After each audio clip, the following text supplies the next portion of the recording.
हरिः ओम्। व्यासाय भवनाशाय श्रीशाय गुणराशये हृद्याय शुद्धविद्याय मध्वाय च नमो नमः। नारायणाय परिपूर्णगुणार्णवाय विश्वोदय स्थितिलयो नियतिप्रदाय ज्ञानप्रदाय विबुधासुरसौख्यदुःखसत्कारणाय वितताय नमो नमस्ते।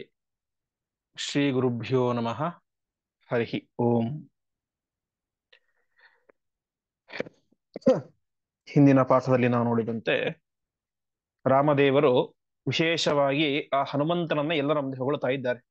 ನಿಮಗೆಲ್ಲರಿಗೂ ಕೂಡ ಮೋಕ್ಷ ಕೊಡಬಹುದು, ಆದರೆ ಹನುಮಂತನಿಗೆ ಮೋಕ್ಷಕ್ಕಿಂತಲೂ ಮಿಗಿಲಾದದ್ದನ್ನು ಕೊಡಬೇಕು, ಅದೇ ಸಹಭೋಗ ಅಂತ ಹೇಳಿದರು. ಹೀಗೆ ಹನುಮಂತನ ಬಗ್ಗೆ ಅನೇಕ ರೀತಿಯಾದಂತಹ ಹೊಗಳಿಕೆಯ ಮಾತುಗಳನ್ನ ರಾಮದೇವರು ಹೇಳ್ತಾ ಇದ್ದಾರೆ. ಅದರಲ್ಲಿ ಪ್ರಧಾನವಾಗಿ ನಾವು ಕೇಳಿದಂತೆ ರಾವಣನ ಪರಾಕ್ರಮವನ್ನು ಹೇಳಿ ಅವನನ್ನ ಸ್ವಾಭಾವಿಕವಾಗಿ ಸೋಲಿಸಿದಂಥವ್ರು ನಾವಿಬ್ಬರೇ, ಅರ್ಥಾತ್ ರಾಮ ಮತ್ತು ಹನುಮಂತ ಮಾತ್ರ ಆ ಇವನನ್ನ ರಾವಣನನ್ನ ಸ್ವಾಭಾವಿಕವಾದಂತಹ ಬಲದಿಂದಾಗಿ ಸೋಲಿಸಿದ್ದು ಅಂತ ಹೇಳಿದ್ರು. ಹಿಂದಿನ ಪಾಠದಲ್ಲಿ ನಾವು ನೋಡಿದ್ದೇವೆ ಅದನ್ನ. ಪೂರ್ವಂ ಜಿಗಾಯ ಭುವನಂ ದಶಕಂಧರೋಸೌ ಅಂತ ಇಡೀ ಪ್ರಪಂಚವನ್ನೇ ನಡುಗಿಸಿದಂತಹ ದಶಕಂಧರ ದಶಮುಖ ರಾವಣ ಅವನನ್ನ ವಾಲಿ ಗೆದ್ದ. ಒಂದು ಸಲ ಗೆದ್ದಿದ್ ಹೇಗೆ? ಕಪಿಯಿಂದ ನಿನಗೆ ಸೋಲು ಬರಬಹುದು ಎನ್ನುವಂತಹ ಬ್ರಹ್ಮದೇವರದ ಪ್ರಭಾವದಿಂದ ಗೆದ್ದಿದ್ದ. ಕಪಿಯಾಗಿದ್ದರಿಂದ ಗೆದ್ದ ವಾಲಿ, ಹೊರತು ಸಹಜವಾದಂತಹ ಬಲದಿಂದ ಅಲ್ಲ. ಹಾಗೆ ವಿಷ್ಣುರ್ವರ ದಜೇತ್ ಅರ್ಜುನ ಏವ ಚೈನಂ ಅಂತ ಕಾರ್ತಿವೀರ್ಯಾರ್ಜುನ ಗೆದ್ದ.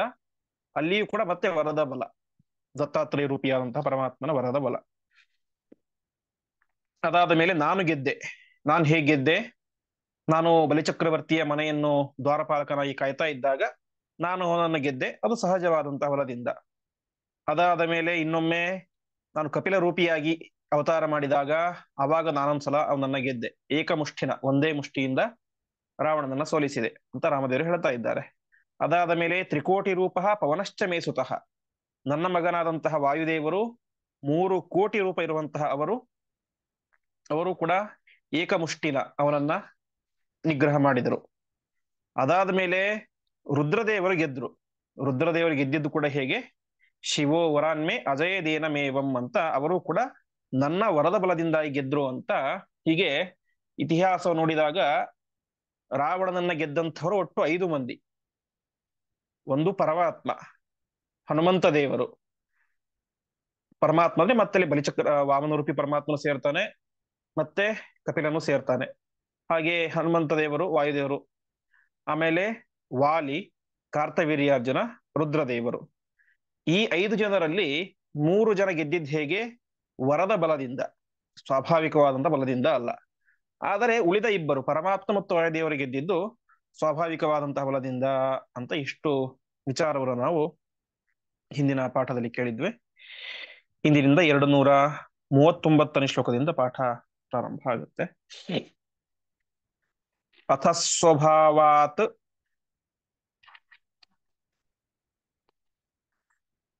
ಜೈನಾವಹಂ ಚ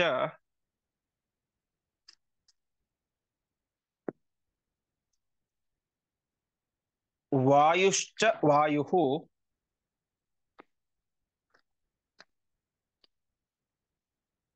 ಹನುಮಾನ್ಸ ಏಷಃ.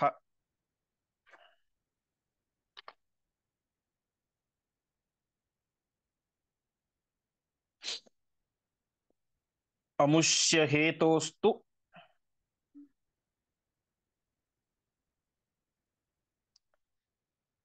ಪುರೋಹಿ ವಾಯುನ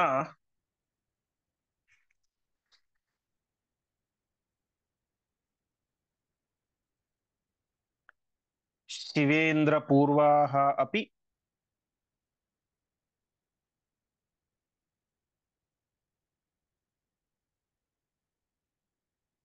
ಕಾಷ್ಠವತ್ಕೃತಾಃ.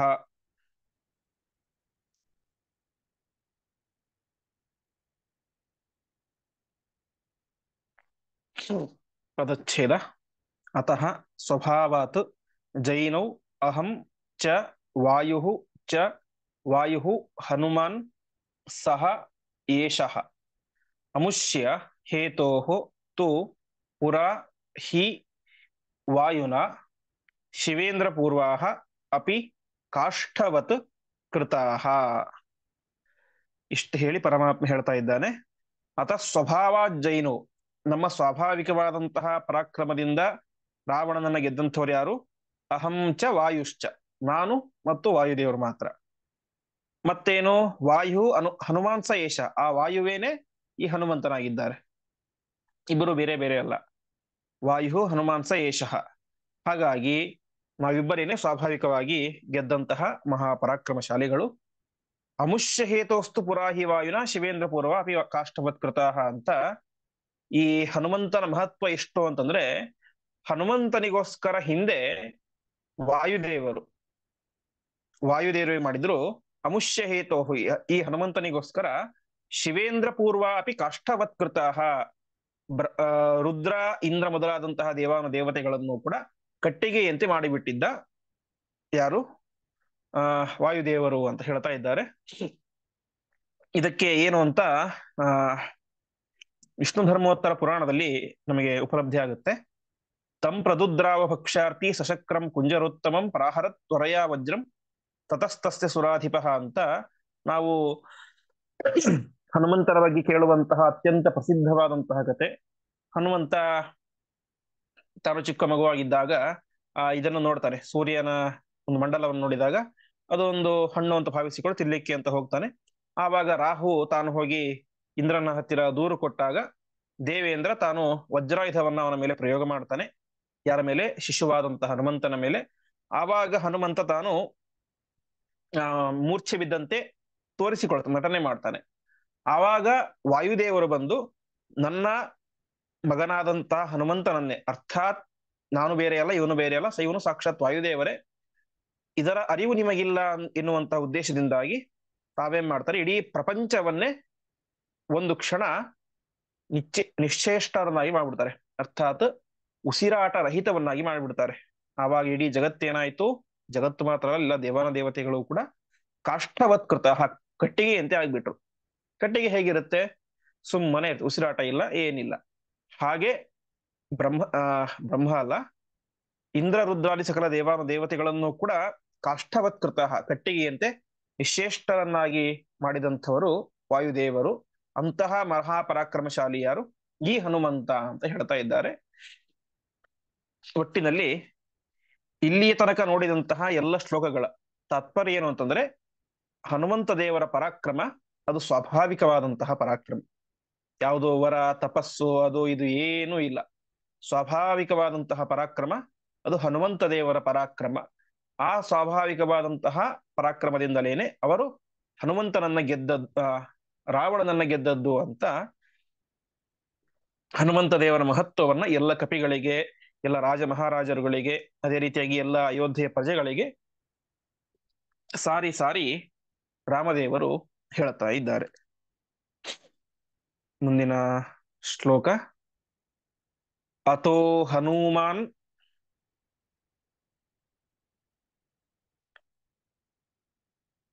ಪದಮೇತು ಧಾತು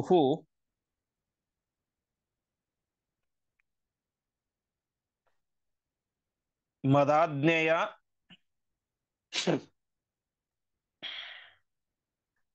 ಸೃಷ್ಟ್ಯವನಾದಿ ಕರ್ಮ.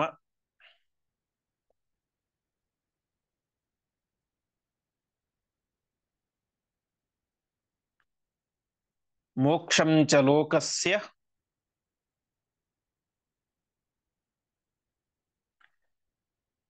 ಸದೈವ ಕುರ್ವನ್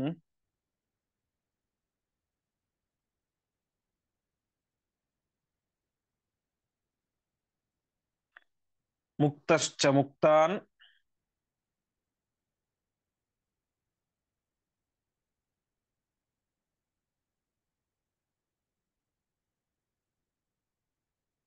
ಸುಖಯನ್ ಪ್ರವರ್ತತಾಂ.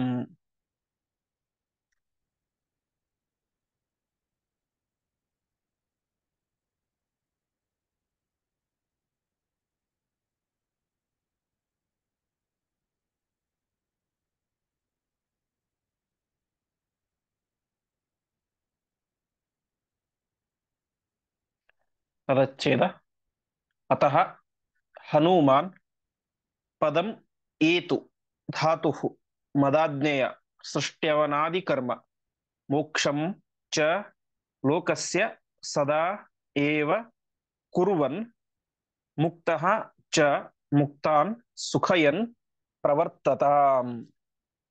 ಇಷ್ಟೆಲ್ಲ ಹನುಮಂತನ ಮಹತ್ವವನ್ನ ಜಗತ್ತಿಗೆ ತಿಳಿಸಿ ಮುಂದೆ ಪರಮಾತ್ಮ ಹೇಳ್ತಾ ಇದ್ದಾನೆ, ಅಥೋ ಮಧು ಹನುಮಾನ್ ಪದಮೇತು ಧಾತುಹು. ಹಾಗಾಗಿ ನಾನು ಈ ಹನುಮಂತನಿಗೆ ಧಾತುವಿನ ಪದವನ್ನ, ಧಾತ ಅಂತಂದ್ರೆ ಬ್ರಹ್ಮ ಅಂತ, ಹಾಗಾಗಿ ನಾನು ಬ್ರಹ್ಮ ಪದವನ್ನ, ಪದಂ ಏತು ಬ್ರಹ್ಮನ ಪದವಿಯನ್ನ, ಏತು ಅಂದ್ರೆ ಹೊಂದಲಿ ಅಂತ ನಾನು ಬ್ರಹ್ಮ ಪದವಿಯನ್ನ ಇವನಿಗೆ ಕೊಡ್ತಾ ಇದ್ದೇನೆ.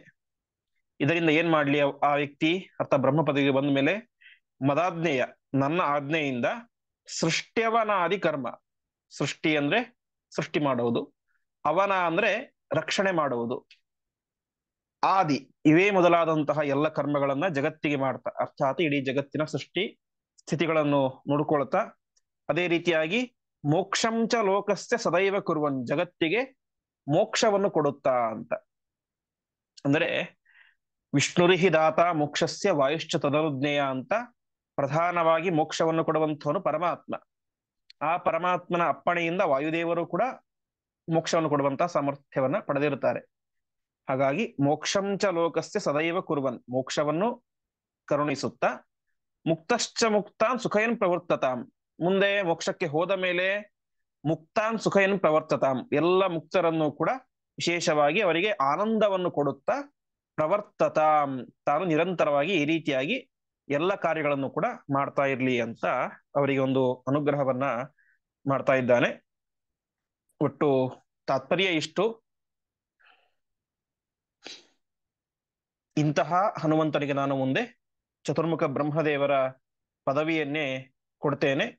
ಕೊಟ್ಟಾಗ ಈ ಹನುಮಂತ ಅರ್ಥಾತ್ ಬ್ರಹ್ಮನಾದ ಮೇಲೆ ಬ್ರಹ್ಮ ಅಂತ ಕರೆಸ್ಕೊಳ್ತಾನೆ, ಆ ಬ್ರಹ್ಮದೇವರು ನನ್ನ ಆಜ್ಞೆಯಿಂದ ಇಡೀ ಜಗತ್ತಿನ ಸೃಷ್ಟಿ ಸ್ಥಿತಿ ಮುಂತಾದಂತಹ ಕಾರ್ಯಗಳನ್ನು ಚೆನ್ನಾಗಿ ಮಾಡ್ತಾ ಇರಲಿ, ಅದೇ ರೀತಿಯಾಗಿ ಯೋಗ್ಯರಿಗೆ ಮೋಕ್ಷವನ್ನು ಕರುಣಿಸಲಿ, ಮುಂದೆ ತಾವು ಸ್ವಯಂ ಮುಕ್ತರಾದ ಮೇಲೆ ಅಲ್ಲಿದ್ದಂತಹ ಮುಕ್ತರಾದಂತಹ ಜೀವಿಗಳಿಗೆ ವಿಶೇಷವಾದಂತಹ ಆನಂದವನ್ನು ಕೊಡಲಿ ಅಂತ ತಿಳಿಸ್ತಾ ಇದ್ದಾರೆ. ಹಾಗಾಗಿ ತಾರತಮ್ಯ ಅನ್ನುವುದು ಕೇವಲ ಸಂಸಾರ ಅವಸ್ಥೆಯಲ್ಲಿ ಮಾತ್ರ, ಮೋಕ್ಷಕ್ಕೆ ಹೋದ್ಮೇಲೆ ನಾವು ಒಂದೇ ಬ್ರಹ್ಮನೂ ಒಂದೇ ಆ ರೀತಿ ಇಲ್ಲ. ತಾರತಮ್ಯ ಎಂಬುದು ಅನಾದಿ ಕಾಲದಿಂದ ಅನಂತ ಕಾಲದವರೆಗೂ ಇರುತ್ತೆ. ಮೋಕ್ಷಕ್ಕೆ ಹೋದ ಮೇಲೂ ಕೂಡ ತಾರತಮ್ಯ ಎಂಬುದು ಇದ್ದೇ ಇರುತ್ತೆ. ಮೋಕ್ಷಕ್ಕೆ ಹೋದಂತಹ ಜೀವಿಗಳು ಸ್ವೋತ್ತಮರ ಅಧೀನದಲ್ಲಿ ಇರ್ತಾರೆ, ಅರ್ಥಾತ್ ತಮಗಿಂತ ಉತ್ತಮರಾದಂತಹ ದೇವಾನುದೇವತೆಗಳ ಅಧೀನದಲ್ಲಿ ಇರ್ತಾರೆ. ಹಾಗಾಗಿ ಅಲ್ಲಿ ನಮಗೆ ಸುಖದ ಉದ್ರೇಕ ಆಗಬೇಕು ಅಂತಂದ್ರೆ ಅವರ ಅನುಗ್ರಹವೂ ಪ್ರಧಾನವಾಗಿರುತ್ತೆ. ಹೀಗೆ ವಾಯುದೇವರಂತೂ ಮೋಕ್ಷಕ್ಕೆ ಹೋದಂತಹ ಜೀವಿಗಳಲ್ಲಿ ಅತ್ಯಂತ ಎತ್ತರದ ಸ್ಥಾನದಲ್ಲಿ ಇರುವಂತಹವರು. ಹಾಗಾಗಿ ತಮಗಿಂತ ಕೆಳಗಿರುವಂತಹ ಎಲ್ಲ ಮುಕ್ತರಾದಂತಹ ಜೀವಿಗಳಿಗೂ ಕೂಡ ವಿಶೇಷವಾದಂತಹ ಆನಂದವನ್ನು ಕೂಡ ಇವರು ಕೊಡುತ್ತಾರೆ ಅಂತ ಆಚಾರ್ಯರು ಇಲ್ಲಿ ತಿಳಿಸ್ತಾ ಇದ್ದಾರೆ. ಹೀಗೆ ಪರಮಾತ್ಮ ಅವರಿಗೆ ಬ್ರಹ್ಮ ಪದವಿಯನ್ನೇ ಕೊಟ್ಟು ಅನುಗ್ರಹವನ್ನ ಮಾಡಿದ. ಮುಂದಿನ ಶ್ಲೋಕ, ಭೋಗಾಶ್ಚ ಯೇ ಯಾನಿ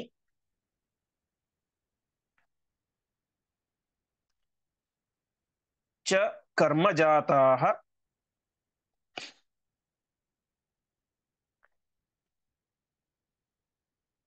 ಚ ಕರ್ಮಜಾತಾನಿ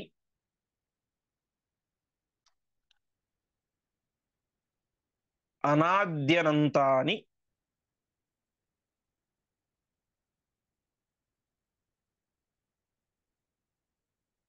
ಮಮೇಹ ಸಂತಿ.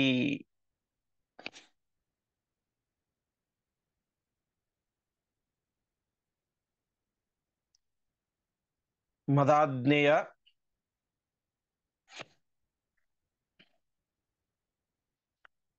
ತಾನ್ಯಖಿಲಾನಿ ಸಂತಿ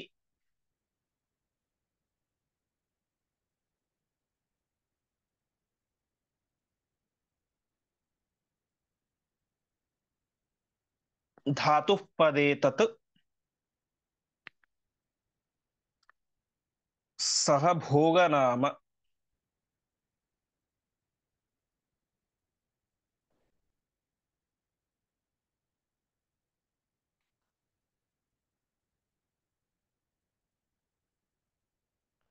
ಪದಚ್ಛೇದ ಭೋಗಾಹ ಚ ಯೇ ಯಾನಿ ಚ ಕರ್ಮಜಾತಾನಿ ಅನಾದ್ಯನಂತಾನಿ ಮಮ ಇಹ ಸಂತಿ ಮದಾಜ್ಞೆಯ ತಾನಿ ಅಖಿಲಾನಿ ಸಂತಿ ಧಾತು ಪದೇ ತತ್ ಸಹಭೋಗ ನಾಮ.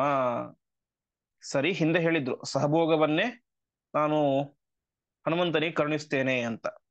ಏನು ಸಹಭೋಗ ಸಹಭೋಗ ಅಂದ್ರೆ ಅಂತ ಈ ಶ್ಲೋಕದಲ್ಲಿ ಹೇಳ್ತಾ ಇದ್ದಾರೆ. ಸಹಭೋಗ ಅಂದ್ರೆ ಏನು ಅಂತ. ಭೋಗಾಶ್ಚಯೇಯಾನಿ ಕರ್ಮಜಾತಾನಿ, ಕರ್ಮಗಳನ್ನ ಜೀವಿಗಳು ಮಾಡ್ತಾ ಇರ್ತಾರೆ. ಆ ಕರ್ಮದಿಂದಾಗಿ ಒಂದು ಫಲ ಅನ್ನೋದು ಬರುತ್ತೆ. ಭೋಗಾಶ್ಚಯೇಯಾನಿ ಚ ಕರ್ಮಜಾತಾನಿ ಅನಾದ್ಯನಂತಾನಿ ಮಮೇಹ ಸಂತಿ. ಅನಾದಿ ಕಾಲದಿಂದ ಅನಂತ ಕಾಲದವರೆಗೆ ಎಲ್ಲ ಜೀವಿಗಳು ಕೂಡ ಕರ್ಮಗಳನ್ನು ಮಾಡ್ತಾ ಇರ್ತಾರೆ, ನಿರಂತರವಾಗಿ ಮಾಡ್ತಾ ಇರ್ತಾರೆ. ಅದರಲ್ಲಿ ಪುಣ್ಯ ಕರ್ಮಗಳು, ಪಾಪಕರ್ಮಗಳಲ್ಲ, ಪುಣ್ಯ ಕರ್ಮದ ಫಲವನ್ನು ಪರಮಾತ್ಮ ಸ್ವೀಕಾರ ಮಾಡ್ತಾನೆ, ಅದನ್ನು ಅನುಭವಿಸ್ತಾನೆ. ಹಾಗಾಗಿ ಭೋಗಾಶ್ಚಯಾನಿ ಚ ಕರ್ಮಜಾತಾನಿ ಅನಾದ್ಯನಂತಾನಿ ಮಮೇಹ ಸಂತಿ, ಆ ಏನು ಆ ಅನಾದಿ ಕಾಲದಿಂದ ಅನಂತ ಕಾಲದವರೆಗಿರುವಂತಹ ಭೋಗಗಳು, ಅರ್ಥಾತ್ ಅನುಭವಿಸುವಂತಹ ಭೋಗ ಪುಣ್ಯ ಅದೇನಿದೆಯೋ ಅದೆಲ್ಲವೂ ಕೂಡ ಏನಿದೆ ನನ್ನ ಮಮೇಹ ಸಂತಿ, ನನ್ನ ವಶದಲ್ಲಿ ಇದ್ದಾವೆ. ಜೀವರು ಮಾಡುವಂತಹ ಸತ್ಕರ್ಮದ ಪುಣ್ಯ ಫಲ ಅದು ನನ್ನ ಅಧೀನದಲ್ಲಿ ಇದೆ. ನನ್ನ ಅಧೀನದಲ್ಲಿ ಯಾವ ರೀತಿ ಇದೆಯೋ ಮದಾಜ್ಞೆಯ ತಾನ್ ನಿಖಿಲಾನಿ ಸಂತಿ ಧಾತುಪ್ಪದೆ, ಅದೇ ರೀತಿಯಾಗಿ ಆ ಎಲ್ಲ ಭೋಗಗಳು ಕೂಡ ಬ್ರಹ್ಮ ಪದವಿಯಲ್ಲಿ ಯಾರಿರ್ತಾರೋ ಅವರಿಗೂ ಇರುತ್ತಾವೆ. ತತ್ ಸಹಭೋಗ ನಾಮ, ಅದೇ ಸಹಭೋಗ ಅಂತ ಕರಿತಾ ಇದ್ದಾರೆ. ಒಟ್ಟಿನಲ್ಲಿ ತಾತ್ಪರ್ಯ ಇಷ್ಟು, ಜಗತ್ತಿನಲ್ಲಿ ಇರುವಂತಹ ಎಲ್ಲ ಜೀವರು ಕೂಡ ಕರ್ಮಗಳನ್ನು ಮಾಡ್ತಾ ಇರ್ತಾರೆ. ಆ ಕರ್ಮದಿಂದ ಬಂದಂತಹ ಫಲವನ್ನ ಪರಮಾತ್ಮ ಉಣ್ತಾನೆ. ನಾವು ಭಾಷ್ಯದಲ್ಲಿ ಕೇಳುವಂತೆ, ಅಣುಭಾಷ್ಯದಲ್ಲಿ ಕೇಳುವಂತೆ, ಶುಭಂ ಪಿಬತ್ಯಸೋ ನಿತ್ಯಂ ನಾಶುಭಂ ಸಹರಿಪ್ಯವೇ ಪೂರ್ಣಾನಂದಮಯಸ್ಯಾಸ್ಯ ಚೇಷ್ಟಾರ ಜ್ಞಾಯತೆ ಕ್ವಚಿತ್ ಅಂತ ಪರಮಾತ್ಮ ನಮ್ಮೊಳಗಡೆನೆ ಇರ್ತಾನೆ. ನಮ್ಮೊಳಗಡೆ ಇದ್ದಾನೆ ಅಂತಂದ್ಮೇಲೆ ನಾವು ಮಾಡುವಂತಹ ಪುಣ್ಯವನ್ನು ಸ್ವೀಕಾರ ಮಾಡಬೇಕು, ಪಾಪವನ್ನು ಸ್ವೀಕಾರ ಮಾಡ್ಬೇಕಲ್ವಾ ಅಂದ್ರೆ ಅದಕ್ಕೆ ಆಚಾರ್ಯ ಹೇಳ್ತಾ ಇದ್ದಾರೆ, ಶುಭಂ ವಿವತ್ಯಸೋ ನಿತ್ಯಂ ನಾಶುಭಂ ಸಹರಿಪ್ಪಿಬೇತ್. ಪರಮಾತ್ಮ ನಾವು ಮಾಡಿದಂತಹ ಶುಭ ಫಲವನ್ನು ಮಾತ್ರ ತಾನು ಉಣ್ತಾನೆ. ಯಾಕೆ ಹಾಗೆ ಅಂತಂದ್ರೆ ಪೂರ್ಣಾನಂದಮಯಸ್ಯಾಸ್ಯ, ತಾನು ಪರಮಾತ್ಮ ಪೂರ್ಣ ಆನಂದ ಸ್ವರೂಪಿಯಾಗಿದ್ದಾನೆ. ಅಂತಹ ಪರಮಾತ್ಮನ ಚೇಷ್ಟೆಯನ್ನು ನಾವು ತಿಳಿಲಿಕ್ಕೆ ಸಾಧ್ಯವೇ ಇಲ್ಲ. ಹೀಗೆ ಪೂರ್ಣ ಆನಂದ ಸ್ವರೂಪಿಯಾಗಿದ್ದರೂ ಕೂಡ ನಮ್ಮ ಫಲವನ್ನು ತಾನು ಅನುಭವಿಸ್ತಾನೆ ಅಂತ ಹೇಳ್ತಾ ಇದ್ದಾರೆ, ನಾವು ಮಾಡಿದಂತಹ ಕರ್ಮದ ಫಲವನ್ನ. ಹಾಗಾಗಿ ಅವೆಲ್ಲವೂ ಕೂಡ ನನ್ನ ಅಧೀನ ಅಂತ ಪರಮಾತ್ಮ ಹೇಳ್ತಾ ಇದ್ದಾನೆ ಇಲ್ಲಿ. ನನ್ನ ಅಧೀನದಲ್ಲಿ ಯಾವ ರೀತಿ ಇದ್ದಾವೋ ಅದೇ ರೀತಿಯಾಗಿ ಆ ಎಲ್ಲ ಕರ್ಮದ ಫಲಗಳು ಕೂಡ ಬ್ರಹ್ಮ ಪದವಿಯಲ್ಲಿ ಯಾರು ಇರ್ತಾರಲ್ಲ ಅವರ ಅಧೀನದಲ್ಲಿಯೂ ಇರ್ತಾವೆ. ಅವರೂ ಕೂಡ ಅದನ್ನ ಅನುಭವಿಸ್ತಾರೆ. ಅದನ್ನೇ ಸಹಭೋಗ ಅಂತ ಕರಿತಾ ಇದ್ದಾರೆ ಅಂತ ಇಲ್ಲಿ ತಿಳಿಸ್ತಾ ಇದ್ದಾರೆ. ಹಾಗಾಗಿ ಅಂದ್ರೆ ಅದರಲ್ಲಿ ಪ್ರಧಾನವಾಗಿ ಪರಮಾತ್ಮ ಸ್ವೀಕಾರ ಮಾಡ್ತಾನೆ. ಸಹ ಅಂತಂದ್ರೆ ಪರಮಾತ್ಮ ಎಷ್ಟು ಅನುಭವಿಸ್ತಾನೋ ಅಷ್ಟು ಅನುಭವಿಸ್ತಾನೆ ಬ್ರಹ್ಮದೇವರದ ಅರ್ಥ ಅಲ್ಲ, ಪರಮಾತ್ಮನ ಜೊತೆಗೆ ಅನುಭವಿಸ್ತಾನೆ ಅಷ್ಟೇ. ಈಗ ಸಹಭೋಜನ ಅಂತ ಇರುತ್ತೆ, ಒಂದು 10 ಜನ ಒಟ್ಟಿಗೆ ಊಟ ಕೂತ್ಕೊಂಡಿರ್ತಾರೆ, ಎಲ್ಲರೂ ಒಟ್ಟಿಗೆ ಊಟ ಮಾಡ್ತಾರೆ. ಆದ್ರೆ ಎಲ್ಲರೂ ಒಬ್ಬ ವ್ಯಕ್ತಿ ಮೊದಲನೇ ಎಲೆ ಕೂತ್ಕೊಂಡಂತ ವ್ಯಕ್ತಿ ಎಷ್ಟು ಊಟ ಮಾಡ್ತಾನೋ ಎರಡನೇ ಎಲೆ ಕೂತ್ಕೊಂಡಂತ ವ್ಯಕ್ತಿ ಅಷ್ಟೇ ಊಟ ಮಾಡ್ತಾನೆ ಅಂತ ಹೇಳಿ ಬರೋದಿಲ್ಲ. ಜಾಸ್ತಿನೂ ಮಾಡಬಹುದು, ಕಡಿಮೆನೂ ಮಾಡಬಹುದು. ಆದ್ರೆ ಅದು ಸಹಭೋಜನ, ಒಟ್ಟಿಗೆ ಕೂತ್ಕೊಂಡು ಊಟ ಮಾಡೋದು, ಒಟ್ಟಿಗೆ ಕೂತ್ಕೊಂಡು ವರ್ಕ್ ಮಾಡೋದು. ಹೀಗೆ ಸಹ ಅಂದ್ರೆ ಒಟ್ಟಿಗೆ ಅಂತ ಅಷ್ಟೇ ಅರ್ಥ. ಹಾಗಾಗಿ ಸಹಭೋಗ ಅಂದ ತಕ್ಷಣ ನಾವು ಬ್ರಹ್ಮದೇವರನ್ನು ಮತ್ತು ಪರಮಾತ್ಮನ ಒಂದೇ ಸ್ಥಳದಲ್ಲಿ ಇಟ್ಟು ತಾರತಮ್ಯ ಇಲ್ಲ ಹಾಗೆ ಹೀಗೆ ಅಂತ ಚಿಂತನೆ ಮಾಡಬಾರ್ದು. ಸಹಭೋಗ ಅಷ್ಟೇ, ಬ್ರಹ್ಮದೇವರು ಪರಮಾತ್ಮನೊಟ್ಟಿಗೆ ಭೋಗವನ್ನ ಅನುಭವಿಸ್ತಾರೆ ಅಂತ ತಿಳಿಸ್ತಾ ಇದ್ದಾರೆ. ಯಾಕೆ ಅಂತಂದ್ರೆ ವಿಶೇಷವಾಗಿ ನಮಗೆ ಆ ಉಪನಿಷತ್ತು, ಈಶಾವಾಸ್ಯ ಉಪನಿಷತ್ತು, ಅದರಲ್ಲಿ ಬರುತ್ತೆ ತಸ್ಮಿನ್ ಅಪೋ ಮಾತರಿಶ್ವ ದಧಾತಿ ಅಂತ.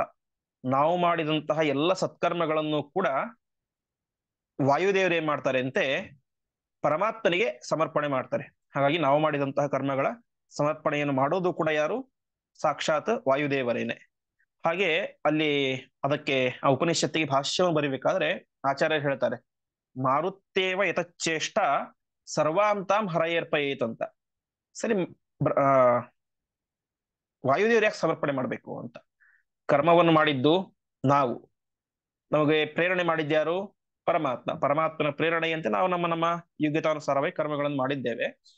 ಮಧ್ಯದಲ್ಲಿ ವಾಯುದೇವರು ಬಂದು ಯಾಕೆ ಸಮರ್ಪಣೆ ಮಾಡ್ತಾರೆ ಅಂತ ಅದಕ್ಕೆ ಆಚಾರ್ಯರು ಭಾಷ್ಯದಲ್ಲಿ ಸ್ಪಷ್ಟವಾಗಿ ಹೇಳ್ತಾರೆ. ಮಾರುತ್ತೇವ ಇತ ಶ್ಚೇಷ್ಟ ಸರ್ವಾಂತ ಹರಯರ್ಪಯಿತಂತ, ವಾಯುದೇವರೇನೆ ನಮ್ಮೊಳಗಡೆ ನಿಂತುಕೊಂಡು ಉಸಿರಾಟ ಮಾಡಿಸ್ತಾ ಇದ್ದಾರೆ, ಹಾಗಾಗಿ ನಮಗೆ ಕರ್ಮಗಳನ್ನು ಮಾಡ್ಲಿಕ್ಕೆ ಸಾಧ್ಯ. ಹಾಗಾಗಿ ಎಲ್ಲ ಕರ್ಮಗಳು ಕೂಡ ಪ್ರಧಾನವಾಗಿ ಪರಮಾತ್ಮನ ಅಧೀನ, ನಂತರ ವಾಯುದೇವರ ಅಧೀನ. ಹಾಗಾಗಿ ವಾಯುದೇವರು ನಾವು ಮಾಡಿದಂತಹ ಸತ್ಕರ್ಮಗಳನ್ನ ಪರಮಾತ್ಮನಿಗೆ ಸಮರ್ಪಣೆ ಮಾಡ್ತಾರೆ ಅಂತ ಅಲ್ಲಿ ಹೇಳ್ತಾರೆ. ಆಮೇಲೆ ಕಾಠಕೋಪನಿಷತ್ನಲ್ಲಿ ಋತಂ ಪಿಬಂತೋ ಸುಕೃತಸ್ಯ ಲೋಕೆ ಗುಹಾಂ ಪ್ರವಿಷ್ಟೋ ಪರಮೇ ಪ್ರಾರ್ಧೆ ಅಂತ ಎಲ್ಲ ಹೇಳಿ, ಪರಮಾತ್ಮ ನಮ್ಮೊಳಗೆ ಇದ್ದುಕೊಂಡು ನಾವು ಮಾಡುವಂತಹ ಪುಣ್ಯದ ಫಲವನ್ನ ತಾನು ಅನುಭವಿಸ್ತಾನೆ ಅಂತೆಲ್ಲ ಅನೇಕ ಕಡೆ ಮಾತು ಬರ್ತವೆ. ಅದೇ ರೀತಿಯಾಗಿ ಇನ್ನು ಕೆಲವೊಂದು ಕಡೆ ಪರಮಾತ್ಮನ ಅನುಭವಿಸ್ತಾನೆ. ಹಾಗೆ ಮುಖ್ಯ ಪ್ರಾಣಿ ದ್ವಿಧಾಸ್ಥಿತ್ವ ತತ್ಫಲ ರಸಂ ಪಿಬಂತೋ ಅಂತ ಮುಖ್ಯ ಪ್ರಾಣ ದೇವರು ಅದನ್ನು ಸ್ವೀಕಾರ ಮಾಡ್ತಾರೆ ಅಂತ ಹೇಳ್ತಾ ಇದ್ದಾರೆ. ಒಟ್ಟಿನಲ್ಲಿ ಸಹಭೋಗ ಅಂದ್ರೆ ಇದೆ, ಪರಮಾತ್ಮ ಅವನೊಟ್ಟಿಗೆ ಇದ್ದುಕೊಂಡು ಬ್ರಹ್ಮದೇವರು ತಾವು ಕೂಡ ಏನ್ ಮಾಡ್ತಾರೆ, ಅದರ ಫಲವನ್ನ ಸ್ವೀಕಾರ ಮಾಡ್ತಾರೆ.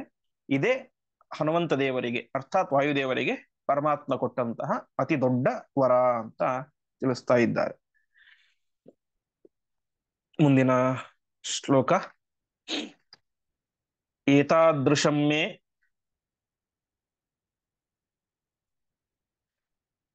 ಸಹಭೋಜನಂತೆ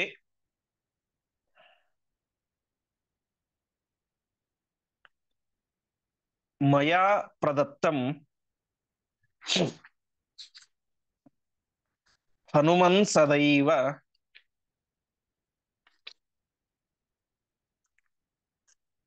ಇತೀರಿತಸ್ತಂ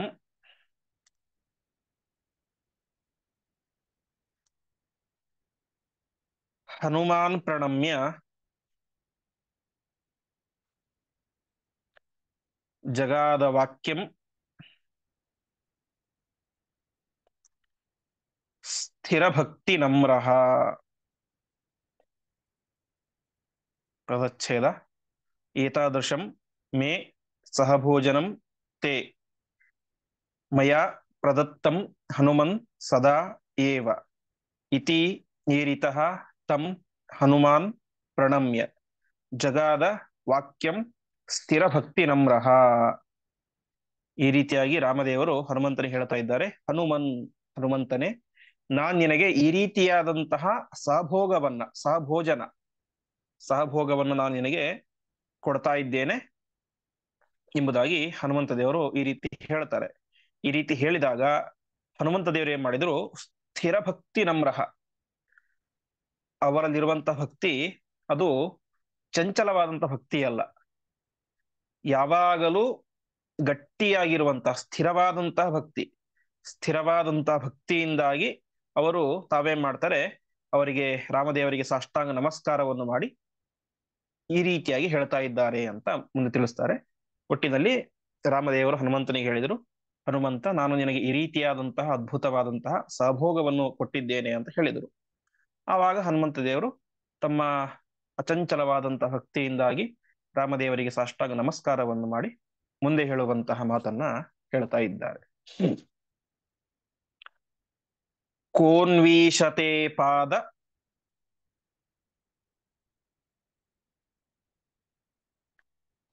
ಸರೋಜ ಭಾಜಾಂ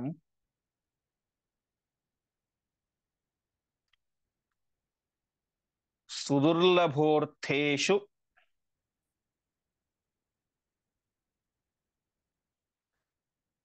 ಚತುರ್ಷ್ವಪೀಹ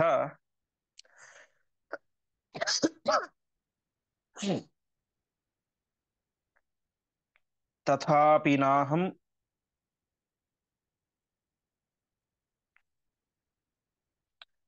ಪ್ರವೃಣೋಮಿ ಭೂಮನ್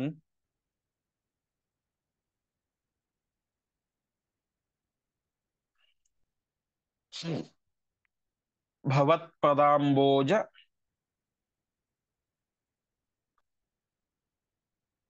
ನಿಷೇವಣಾದೃತೆ.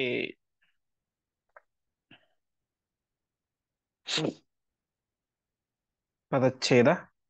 ಕಹ ನು ಈಶ ತೇ ಪಾದ ಸರೋಜ ಭಾಜಾಂ ಸುದುರ್ಲಭ ಅರ್ಥೇಷು ಚತುರ್ಷು ಅಪಿ ಇಹ ತಥಾ ಅಪಿ ನ ಅಹಂ ಪ್ರವೃಣೋಮಿ ಭೂಮನ್ ಭವತ್ಪದಾಂಬೋಜ ನಿಷೇವಣಾದೃತೆ. ಇಷ್ಟು ಹೇಳಿದಾಗ ಪರಮಾತ್ಮನ ಸ್ತೋತ್ರವನ್ನು ವಿಶೇಷವಾಗಿ ಹನುಮಂತ ದೇವರು ಮಾಡ್ತಾ ಇದ್ದಾರೆ. ಪರಮಾತ್ಮ ತೇ ಸರೋ ತೇ ಪಾದ ಸರೋಜ ಭಾಜಾಂ, ನಿನ್ನ ಪಾದ ಕಮಲಗಳನ್ನು ಹಿಡಿದಂತಹ ಭಕ್ತರಿಗೆ ಚತುರ್ಷಪಿ ಅರ್ಥೇಶು, ಚತುರ್ಷು ಅಂದ್ರೆ 4, ಅರ್ಥೇಶು ಅಂದ್ರೆ ಅರ್ಥಗಳಲ್ಲಿ, ಅರ್ಥಾತ್ ಚತುರ್ವಿಧ ಪುರುಷಾರ್ಥಗಳಲ್ಲಿ ಏನಾಗುದಿಲ್ಲ, ಕೋನು ಸುದುರ್ಲಭ, ಯಾವ ತಾನು ಸಿಗೋದಿಲ್ಲ ಅಂತ ಹೇಳ್ತೀಯ. ನಿನ್ನ ಅನುಗ್ರಹ ಆದ್ರೆ ಸಾಕು, ನಿನ್ನ ಭಕ್ತಿಯನ್ನು ಮಾಡಿದರೆ ಸಾಕು, ಎಲ್ಲವೂ ಕೂಡ ಅವರಿಗೆ ಸುಗಮವಾಗಿ ಸಿಕ್ಕಿಬಿಡುತ್ತೆ. ತಥಾಪಿನಾಹಂ ಪ್ರವಣೋಮಿ ಭೂಮಿ, ಆದರೆ ನೀನು ಎಲ್ಲವನ್ನು ಕೂಡ ಕೊಡ್ತೀಯ ಅಂತ ನಾನು ನಿನ್ನ ಹತ್ತಿರ ಯಾವುದನ್ನು ಬೇಡೋದಿಲ್ಲ.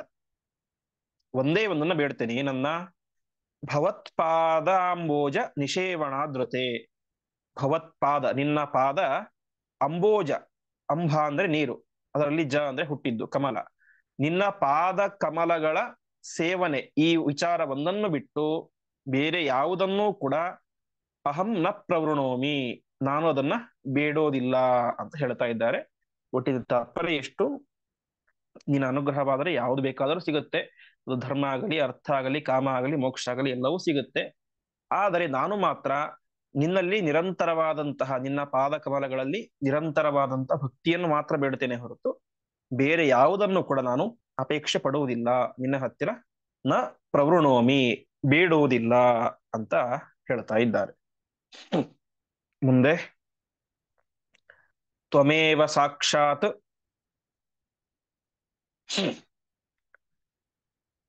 ಪರಮಸ್ವತಂತ್ರ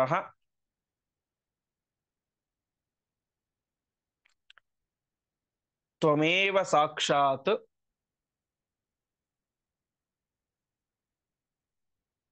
ಅಖಿಲೋರು ಶಕ್ತಿ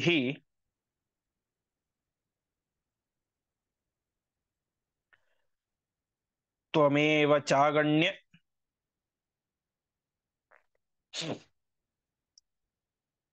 ಗುಣಾರ್ಣವಸ್ಸದ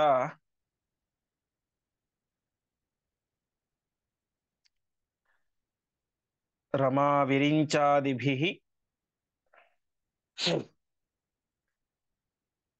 ಅಪ್ಯಶೇಷೈಃ.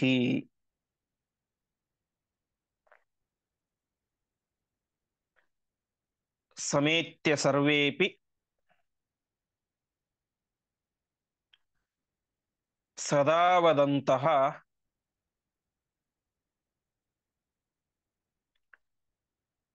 ಅಪ್ಯನಂತ ಕಾಲಾಚ್ಚ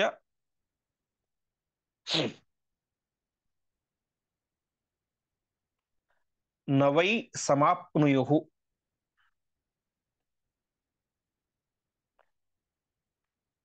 ಗುಣಾನ್ಸ್ತ್ವದೀಯಾನ್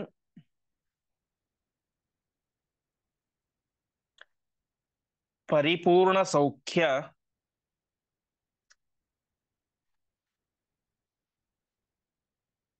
ಜ್ಞಾನಾತ್ಮಕಸ್ತ್ವಂ ಹಿ ಸದಾ ಅತಿ ಶುದ್ಧಃ. ಪದಚ್ಛೇದ. ತ್ವಂ ಏವ ಸಾಕ್ಷಾತ್ ಪರಮಃ ಸ್ವತಂತ್ರಃ, ತ್ವಂ ಏವ ಸಾಕ್ಷಾತ್ ಅಖಿಲೋರು ಶಕ್ತಿಃ, ತ್ವಂ ಏವ ಚ ಅಗಣ್ಯ ಗುಣಾರ್ಣವಃ ಸದಾ ರಮಾವಿರಿಂಚಾದಿಭಿಃ ಅಪಿ ಅಶೇಷೈಃ. ಸಮೇತ್ಯ ಸರ್ವೇ ಅಪಿ ಸದಾ ವದಂತಃ ಅಪಿ ಅನಂತ ಕಾಲಾತ್ ಚ ನ ವೈ ಸಮಾಪ್ನುಯುಃ. ಗುಣಾನ್ ತ್ವದೀಯಾನ್ ಪರಿಪೂರ್ಣ ಸೌಖ್ಯ ಜ್ಞಾನಾತ್ಮಕಃ ತ್ವಂ ಹಿ ಸದಾ ಅತಿಶುದ್ಧಃ. ವಿಶೇಷವಾಗಿ ಪರಮಾತ್ಮನ ಸ್ತೋತ್ರವನ್ನ ಮಾಡ್ತಾ ಇದ್ದಾರೆ. ಎಂಥೋ ನೀನು? ತ್ವಮೇವ ಸಾಕ್ಷಾತ್ ಪರಮಃ, ನೀನು ಸರ್ವೋತ್ತಮನಾದಂತಹ ವ್ಯಕ್ತಿ, ನಿನಗಿಂತ ಸರ್ವೋತ್ತಮನಾದಂತಹ ವ್ಯಕ್ತಿ ಇನ್ನೊಬ್ಬ ಇಲ್ಲ. ಸ್ವತಂತ್ರ, ನೀನೊಬ್ಬನೇ ಸ್ವತಂತ್ರ, ಉಳಿದೆಲ್ಲವೂ ಕೂಡ ಪರತಂತ್ರ, ನಿನ್ನ ಅಧೀನ. ತ್ವಮೇವ ಸಾಕ್ಷಾತ್ ಅಖಿಲೋರ್ ಶಕ್ತಿ, ನೀನೇ ಮಹಾಪರಾಕ್ರಮಶಾಲಿ, ಪರಿಪೂರ್ಣ ಶಕ್ತಿ ಇರುವಂತ ನೀನೊಬ್ಬನೇ, ಬೇರೆ ಯಾರಿಗೂ ಕೂಡ ಪರಿಪೂರ್ಣ ಶಕ್ತಿ ಅನ್ನೋದಿಲ್ಲ. ತ್ವಮೇವ ಚಾಗಣ್ಯ ಗುಣಾರ್ಣವಸ್ಸದ ರಮಾವಿರಿಂಚಾದಿಭಿರಪ್ಯಶೇಷೈಃ. ರಮಾವಿರಿಂಚ, ಬ್ರಹ್ಮರುದ್ರ ಲಕ್ಷ್ಮಿ ಎಲ್ಲ ದೇವಾನುದೇವತೆಗಳ ಸೇರಿಕೊಂಡು ನಿನ್ನ ಗುಣಗಳನ್ನು ಎಣಿಸಿದರೂ ಕೂಡ ನಿನ್ನ ಗುಣಗಳನ್ನು ಮುಗಿಸ್ಲಿಕ್ಕೆ ಸಾಧ್ಯ ಇಲ್ಲ. ಅಂತಹ ಅಗಣ್ಯ ಗುಣಾರ್ಣವ ಲಕ್ಷ್ಮಿ ಬ್ರಹ್ಮಾದಿಗಳಿಂದಲೂ ಕೂಡ ಎಣಿಸಲಿಕ್ಕೆ ಆಗದೇ ಇರುವಂತಹ ಗುಣಗಳ ಸಮುದ್ರ ನೀನು ಎಂಬುದಾಗಿ ಆ ಪರಮಾತ್ಮನನ್ನ ಸ್ತೋತ್ರ ಮಾಡ್ತಾ ಇದ್ದಾರೆ. ಸಮೇತ್ಯ ಸರ್ವೇಪಿ ಸದಾವದಂತಹ ಎಲ್ಲ ದೊಡ್ಡ ದೊಡ್ಡ ಜ್ಞಾನಿಗಳು ಕೂಡ ಸೇರಿಕೊಂಡು ಸದಾವದಂತಹ ಅನಾದಿ ಕಾಲದಿಂದ ಅನಂತ ಕಾಲದವರೆಗೆ ನಿನ್ನ ಗುಣಗಳನ್ನ ಎಣಿಸಿದರೂ ಕೂಡ ನವೈ ಸಮಾಪ್ನುಯುಹು ನಿನ್ನ ಗುಣಗಳ ಕೊನೆಯನ್ನ ಯಾರೂ ಕೂಡ ಕಾಣ್ಲಿಕ್ಕೆ ಸಾಧ್ಯ ಇಲ್ಲ. ಗುಣಾಂತ್ವದೀಯಾನ್ ಪರಿಪೂರ್ಣ ಸೌಖ್ಯ, ಯಾಕೆಂದ್ರೆ ನೀನು ಪರಿಪೂರ್ಣ ಗುಣಸ್ವರೂಪ, ಜ್ಞಾನಸ್ವರೂಪ, ಸುಖಸ್ವರೂಪ ಆಗಿದ್ದೀಯ. ಹಾಗಾಗಿ ನೀನು ಸದಾ ಅತಿಶುದ್ಧ, ಯಾವಾಗಲೂ ಕೂಡ ಅತ್ಯಂತ ಶುದ್ಧನಾದಂತಹ ವ್ಯಕ್ತಿ. ನಿನ್ನಲ್ಲಿ ಯಾವತ್ತೂ ಕೂಡ ದೋಷಗಳು ಬರ್ಲಿಕ್ಕೆ ಸಾಧ್ಯ ಇಲ್ಲ ಅಂತ ಪರಮಾತ್ಮನ ಗುಣಪೂರ್ಣತೆಯನ್ನ ವಿಶೇಷವಾಗಿ ಹನುಮಂತ ದೇವರು ಅಲ್ಲಿ ವರ್ಣನೆ ಮಾಡ್ತಾ ಇದ್ದಾರೆ. ಹೀಗೆ ಬ್ರಹ್ಮರುದ್ರಾದಿ ಸಕಲ ದೇವಾನುದೇವತೆಗಳು ಕೂಡ ಸ್ವಯಂ ಲಕ್ಷ್ಮೀದೇವಿ ಸೇರಿಕೊಂಡು ನಿನ್ನ ಗುಣಗಳನ್ನು ಎಣಿಸಿದರೂ ಕೂಡ ನಿನ್ನ ಗುಣಗಳ ಪಾರವನ್ನ, ತೀರವನ್ನ ಮುಟ್ಲಿಕ್ಕೆ ಸಾಧ್ಯ ಇಲ್ಲ. ಅಷ್ಟು ಗುಣ ಸಮುದ್ರ ನೀನು, ಗುಣ ಪರಿಪೂರ್ಣ ನೀನು, ಅನಂತ ಗುಣಶಾಲಿಯಾದಂಥವನು ನೀನು ಅಂತ ಈ ರೀತಿಯಾಗಿ ರಾಮದೇವರ ಸ್ತೋತ್ರವನ್ನ ಮಾಡ್ತಾ ಇದ್ದಾರೆ. ಇನ್ನು 3 ಶ್ಲೋಕ ಇದೆ, ಇವತ್ತು ಮುಗಿಸ್ಬಿಡೋಣ. ನಾಳೆಯಿಂದ ಉತ್ತರಾಖಂಡದ ಕತೆ ಶುರು ಮಾಡಬಹುದು. ಯಸ್ತೆ ಕಥಾ ಸೇವಕ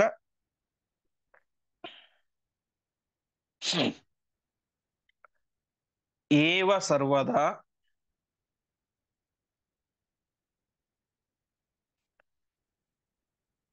ಸದಾ ರತಿಃ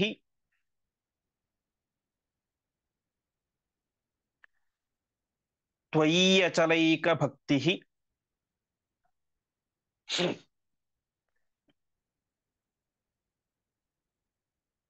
ಸ ಜೀವಮಾನೋ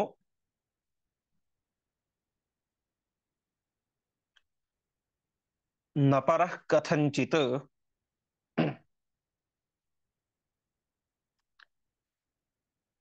ತಜ್ಜೀವನಂ ಮೇ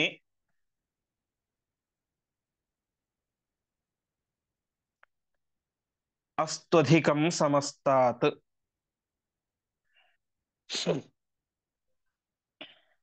ಪದಚ್ಛೇದ. ಯಹ ತೇ ಕಥಾ ಸೇವಕಃ ಏವ ಸರ್ವದಾ ಸದಾ ರತಿಃ ತ್ವಯಿ ಅಚಲೈಕ ಭಕ್ತಿಃ ಸಹ ಜೀವಮಾನಃ ನ ಪರಃ ಕಥಂಚಿತ್ ತಜ್ಜೀವನಂ ಮೇ ಅಸ್ತು ಅಧಿಕಂ ಸಮಸ್ತಾತ್. ಯಾವನು ನಿನ್ನ ನಿಜವಾದಂತ ಭಕ್ತ, ಯಾರ ಜೀವನ ಸಾರ್ಥಕವಾದದ್ದು ಅಂತ ಇಲ್ಲಿ ತಿಳಿಸ್ತಾ ಇದ್ದಾರೆ. ಯಸ್ತೆ ಕಥಾ ಸೇವಕ ಏವ ಸರ್ವದ, ಯಾರು ನಿರಂತರವಾಗಿ ನಿನ್ನ ಕಥೆಗಳನ್ನ, ಶಾಸ್ತ್ರಗಳನ್ನ, ಗ್ರಂಥಗಳನ್ನ ಶ್ರವಣ ಮಾಡ್ತಾ ಇರ್ತಾನೋ ಅವನೇ ನಿಜವಾದಂತ ಭಕ್ತ. ಸದಾ ರತಿ, ಯಾವಾಗಲೂ ಕೂಡ ನಿನ್ನಲ್ಲಿ ರತಿ, ಆಸಕ್ತಿ, ಭಕ್ತಿಯನ್ನು ಮಾಡ್ತಾ ಇರ್ತಾನೆ. ಅದು ಹೇಗೆ ಭಕ್ತಿ? ಒಂದು ದಿವಸ ಇರುತ್ತೆ, ಇನ್ನೊಂದು ದಿವಸ ಹೋಗುತ್ತೆ, ಆ ರೀತಿ ಭಕ್ತಿ ಅಲ್ಲ. ತ್ವಯಿ ಅಚಲೈಕ ಭಕ್ತಿ, ಅಚಲವಾದಂತಹ, ಚಂಚಲವಲ್ಲದೇ ಇರುವಂತಹ ಗಟ್ಟಿಯಾದಂತಹ ಭಕ್ತಿ. ಆ ರೀತಿಯಾಗಿ ಯಾರು ಮಾಡ್ತಾರೋ, ಅಂದರೆ ಒಟ್ಟು ನಿರಂತರವಾಗಿ ನಿನ್ನ ಮಹಿಮೆಯ ಶ್ರವಣ, ಶಾಸ್ತ್ರಾದಿಗಳ ಶ್ರವಣ ಮತ್ತು ನಿನ್ನಲ್ಲಿ ಅಚಂಚಲವಾದಂತಹ ಭಕ್ತಿ, ಗಟ್ಟಿಯಾದಂತಹ ಭಕ್ತಿ, ಅದನ್ನು ಯಾರು ಮಾಡ್ತಾರೋ ಅವನೇ ಸಹ ಜೀವಮಾನ, ಅವನು ನಿಜವಾಗಿಯೂ ಕೂಡ ಜೀವನ ಮಾಡ್ತಾ ಇರುವಂತಹ ವ್ಯಕ್ತಿ, ಬದುಕಿರುವಂತಹ ವ್ಯಕ್ತಿ ಅಂತ ಹೇಳ್ತಾ ಇದ್ದಾರೆ. ಅಂದ್ರೆ ಜೀವನದ ಸಾರ್ಥಕ್ಯ, ಬದುಕಿರುವ ಸಾರ್ಥಕ್ಯ ಯಾವಾಗ ಅಂದ್ರೆ ಪರಮಾತ್ಮನ ಚಿಂತನೆಯನ್ನು ಮಾಡಿದಾಗ, ಪರಮಾತ್ಮನ ಭಕ್ತಿಯನ್ನು ಮಾಡಿದಾಗ ಆ ವ್ಯಕ್ತಿ ಬದುಕಿದ್ದಕ್ಕೂ ಕೂಡ ಸಾರ್ಥಕ ಅಂತ ಹೇಳ್ತಾ ಇದ್ದಾರೆ. ನಪರಕ್ಕಥಂಚಿತ್, ಬೇರೆ ರೀತಿಯಾಗಿ ಬದುಕಿಗೆ ಸಾರ್ಥಕತೆ ಅನ್ನೋದು ಇಲ್ಲ. ಹಾಗಾಗಿ ತಜ್ಜೀವನಮೇ ಅಸ್ತ್ವಧಿಕಂ ಸಮಸ್ತಾತ್, ಆ ರೀತಿಯಾಗಿರುವಂತಹ ಅಧಿಕವಾದಂತಹ ಜೀವನ, ಶ್ರೇಷ್ಠವಾದಂತಹ ಜೀವನ, ಅರ್ಥಾತ್ ಪರಮಾತ್ಮನ ಕಥೆಗಳನ್ನ ಹೇಳಿಕೊಂಡು ಕೇಳಿಕೊಂಡು ಪರಮಾತ್ಮನಲ್ಲಿ ಭಕ್ತಿಯನ್ನು ಮಾಡಿಕೊಂಡು ಏನು ಜೀವನ ನಡೆಸ್ತೇವೋ ಆ ಜೀವನವೇನೆ ಅತ್ಯಂತ ಶ್ರೇಷ್ಠವಾದಂತಹ ಜೀವನ. ಅಂತಹ ಅಧಿಕವಾದಂತಹ ಜೀವನ, ಶ್ರೇಷ್ಠವಾದಂತಹ ಜೀವನವೇ ನನಗಿರಲಿ. ಮೇ ಅಸ್ತು, ಮೇ ಅಂತ ನನಗೆ, ಅಸ್ತು ಅಂದ್ರೆ ಇರಲಿ, ಅಂದ್ರೆ ಯಾವಾಗಲೂ ಕೂಡ ನಿನ್ನ ಕಥಾಶ್ರವಣವನ್ನು ಮಾಡುವಂತಹ ಯೋಗ್ಯ ಭಾಗ್ಯವನ್ನ ನನಗೆ ಕೊಡು ಎಂಬುದಾಗಿ ರಾಮದೇವರ ಹತ್ತಿರ ಹನುಮಂತ ದೇವರು ಪ್ರಾರ್ಥನೆ ಮಾಡ್ತಾ ಇದ್ದಾರೆ. ಪ್ರವರ್ಧತಾಂ ಭಕ್ತಿ अलम क्षणे क्षणे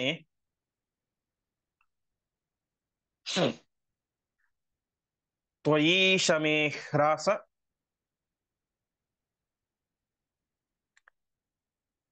विवर्जिता सदा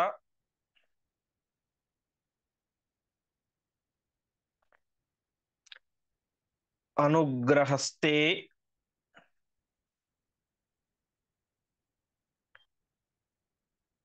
मयि चैवमेव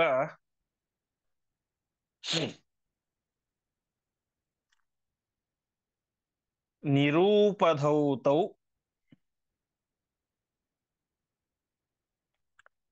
मम सर्वकाम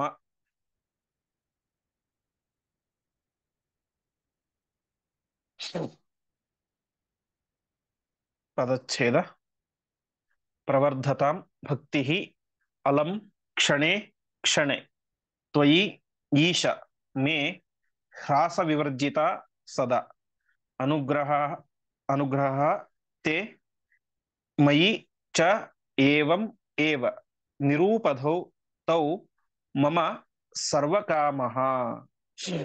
ಹಾಗಾಗಿ ಪರಮಾತ್ಮನೇ, ನೀನು ನನಗೆ ಏನ್ ಕೊಡಬೇಕು ಅಂದ್ರೆ ಭಕ್ತಿಯನ್ನ ಕೊಡು ನಿನ್ನಲ್ಲಿ ಅಂತ ಹನುಮಂತ ದೇವರು ಕೇಳ್ತಾ ಇದ್ದಾರೆ. ನಿನ್ನಲ್ಲಿ ಭಕ್ತಿಯನ್ನು ಕೊಡು. ಭಕ್ತಿ ಎಂತಹದ್ದು? ಹ್ರಾಸ ವಿವರ್ಜಿತ, ಯಾವತ್ತೂ ಕೂಡ ಅದು ಕಡಿಮೆ ಆಗ್ಬಾರ್ದು. ಯಾವತ್ತೂ ಕೂಡ ನಿನ್ನಲ್ಲಿ ಮಾಡುವಂತ ಭಕ್ತಿ ಕಡಿಮೆ ಆಗ್ಬಾರ್ದು ಹೊರತು ಕ್ಷಣೇ ಕ್ಷಣೇ ಅಲಂ ಪ್ರವರ್ತತ, ಪ್ರತಿ ಕ್ಷಣವೂ ಕೂಡ, ದಿನಕ್ಕೊಮ್ಮೆ ಅಲ್ಲ, ವರ್ಷಕ್ಕೊಮ್ಮೆ ಅಲ್ಲ, ಪ್ರತಿ ಕ್ಷಣ ಕ್ಷಣದಲ್ಲೂ ಕೂಡ ಭಕ್ತಿಯನ್ನು ಚೆನ್ನಾಗಿ ಅಭಿವೃದ್ಧಿ ಆಗ್ತಾ ಇರಬೇಕು ಹೊರತು ಕಡಿಮೆ ಆಗ್ತಾ ಇರಬಾರ್ದು. ಹಾಗೆ ಪ್ರತಿ ಕ್ಷಣದಲ್ಲಿಯೂ ಚೆನ್ನಾಗಿ ಅಭಿವೃದ್ಧಿಯಾಗುವಂತ ಭಕ್ತಿಯನ್ನ ನೀನೇ ಮಾಡು, ನನಗೆ ಕೊಡು. ಅದೇ ರೀತಿಯಾಗಿ ಅನುಗ್ರಹಸ್ಥೆ ಮೈ ಚೈವ ಮೇವ, ನನ್ನಲ್ಲಿ ನಿನ್ನಲ್ಲಿ ಏನ್ ಬೆಳೀತಾ ಇರುತ್ತೆ? ನಾನು ಮಾಡುವಂತ ಭಕ್ತಿ ಬೆಳೀತಾ ಇರುತ್ತೆ. ನೀನೇನ್ ಮಾಡ್ಬೇಕು? ಅನುಗ್ರಹಸ್ಥೆ ಮೈ ಚೈವ ಮೇವ, ಅದೇ ರೀತಿಯಾಗಿ ನೀನು ನನಗೆ ಅನುಗ್ರಹವನ್ನು ಮಾಡ್ತಾ ಇರಬೇಕು. ಅನುಗ್ರಹನು ಕೂಡ ಹೇಗೆ? ಇವತ್ತು ಮಾಡ್ತಾ ಇರುವಂತ ಅನುಗ್ರಹವೇ ನಾಳೆ ಇರಬಾರದು. ಅನುಗ್ರಹವು ಕೂಡ ಬೆಳೀತಾ ಇರಬೇಕು ಅಂತ. ಅಂದ್ರೆ ಭಕ್ತಿ ಎಂಬುದು ಹೇಗೆ ನಿರಂತರವಾಗಿ ಬೆಳೀತಾ ಇರುತ್ತೋ ಹಾಗೆ ನೀನು ಮಾಡುವಂತಹ ಅನುಗ್ರಹವು ಕೂಡ ನಿರಂತರವಾಗಿ ಬೆಳೀತಾ ಇರಲಿ. ನಿರಂತರವಾಗಿ ನನಗೆ ಇನ್ನಷ್ಟು ಉತ್ತಮವಾದಂತಹ ಅನುಗ್ರಹವನ್ನ, ಜ್ಞಾನವನ್ನ, ಭಕ್ತಿಯನ್ನ ಕೊಡ್ತಾ ಇರು ಎಂಬುದಾಗಿ ಪ್ರಾರ್ಥನೆ ಮಾಡ್ತಾ ಇದ್ದಾರೆ.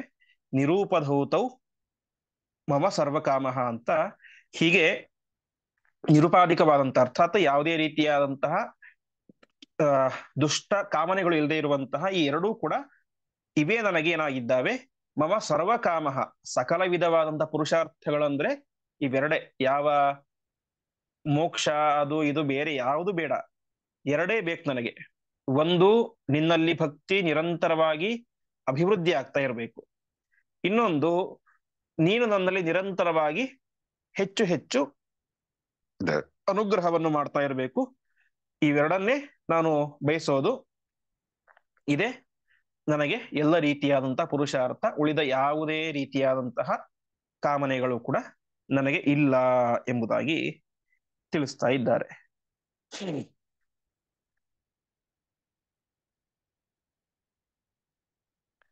ನಿರೂಪದವು ಅಂದ್ರೆ ನಿರ್ವ್ಯಾಜವಾದಂತ, ಬೇರೆ ಯಾವುದ ಕಾಮನೆ, ದುಷ್ಟ ಕಾಮನೆ ನನಗೆ ಇಲ್ಲ, ಅಥವಾ ಲೌಕಿಕವಾದಂತಹ ಕಾಮನೆಗಳು ನನಗೆ ಇಲ್ಲ. ಇರೋದೆರಡೆ, ಒಂದು ಭಕ್ತಿ, ಇನ್ನೊಂದು ನಿನ್ನ ಅನುಗ್ರಹ. ಇವೆರಡನ್ನು ಕೊಡು ಎಂಬುದಾಗಿ ಪ್ರಾರ್ಥನೆ ಮಾಡ್ತಾ ಇದ್ದಾರೆ. ಕೊನೆಯ ಶ್ಲೋಕ. ಇತೀರಿತಸ್ತಸ್ಯ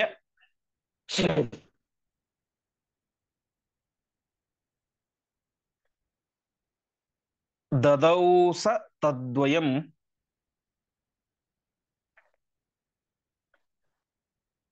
ಪದಂ ವಿಧಾತುಃ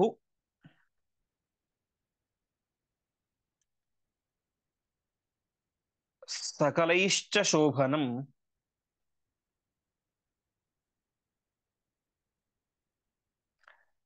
ಸಮಾಶ್ಲಿಷಚ್ಚೈನಂ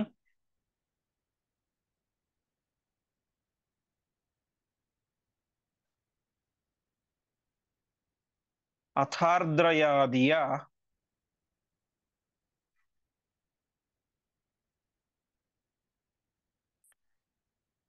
ಯಥೋಚಿತಂ ಸರ್ವ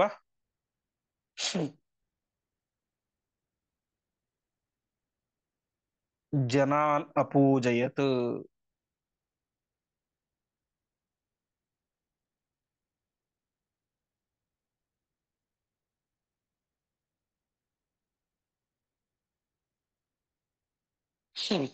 इति श्रीमदानंदतीर्थ भगवत्पादाचार्य विरचिते श्रीमन्महाभारत तात्पर्य निर्णये श्रीरामचरिते युद्धकांड कथा निरूपणं नाम अष्टमोऽध्यायः।